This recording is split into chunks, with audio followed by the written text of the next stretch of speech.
The history of left-hand repertoire is obviously very special to me because without that history, I wouldn't have the career that I'm able to have today. À l'âge de 15 ans, Nicholas McCarthy téléphone à une école de musique pour prendre des cours de piano et précise qu'il est handicapé, né sans main droite, raconte le New York Times. Mais comment comptez-vous faire, ne serait-ce que pour les gammes, réagit la directrice de l'école avant de raccrocher. 20 ans plus tard, Nicholas McCarthy est un pianiste virtuose. Le 20 juillet, il s'est produit pour la première fois au Royal Albert Hall de Londres en vedette d'un concert des BBC Proms, la plus prestigieuse série de concerts de musique classique de Grande-Bretagne. Il est aussi l'héritier et le garant de la tragique mais incroyable histoire de la musique pour piano à main gauche.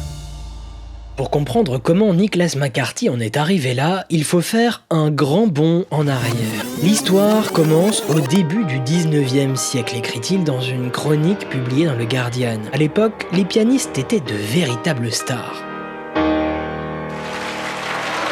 Les virtuoses, comme le pianiste hongrois Franz Liszt, remplissaient les salles de concert européennes comme Taylor Swift aujourd'hui, compare McCarthy. Sometimes these two-handed concert pianists, marvelous wonders, would try to impress their audiences by doing something with their weaker hand. So it was almost a play on irony. You thought I was good with two hands, wait till you see what I can do with my left hand alone. Le répertoire pour main gauche naît donc de ces pianistes valides du 19e siècle qui voulaient épater leur public, écrit le New York Times.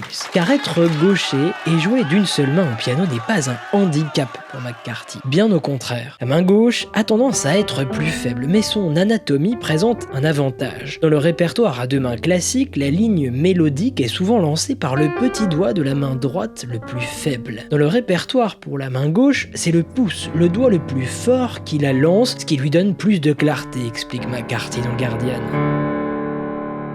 Le premier pianiste à une main à vouloir développer ce répertoire s'appelle Géza Zichy, note le New York Times. Un Hongrois qui avait perdu son bras droit dans un accident de chasse et qui avait transcrit des partitions de son ami Franz Liszt, de Jean-Sébastien Bach et d'autres encore. Mais il faut attendre le XXe siècle, au lendemain de la Première Guerre mondiale, pour voir se développer la création d'œuvres originales pour main gauche. Au cœur de cette évolution, le Hongrois Paul Wittgenstein, un pianiste talentueux. Il fait ses premiers concerts en 1913. Mais la guerre va changer le cours de sa vie. Le jeune homme enrôlé dans l'armée austro-hongroise perd son bras droit lors d'un combat contre l'armée russe dans la bataille de Galicie au début de la guerre. Rapatrié à Vienne en 1915, il se réinvente en pianiste à une main et demande aux compositeurs les plus illustres de lui écrire des œuvres. C'est grâce à lui que la musique à une main a acquis ses lettres de noblesse.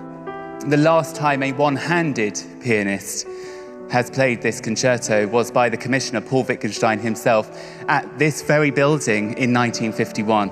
So I feel very privileged to be the second one-handed pianist to... Aujourd'hui, Nicholas McCarthy estime qu'il existe plus de 3000 œuvres pour la main gauche seule. But that's not enough for you. You're leading the way in commissioning new works for one-handed pianists. Well, I've always felt kind of a sense of responsibility moving forward. I'm hoping that maybe next century, for instance, someone might say, oh, thank God Nicholas McCarthy commissioned this wonderful concerto that they're playing in the proms in 2055 or whenever, you know. So I really hope that continues and that left-hand journey continues to flourish. Après son interview avec McCarthy, le journaliste du New York Times Alex Marshall écoute émerveillé le virtuose lui offrir un concert privé. Même en étant tout près, décrit-il, il était difficile de se dire que tant d'émotions, tant de musique pouvaient jaillir de deux mains, alors d'une seule, encore moins.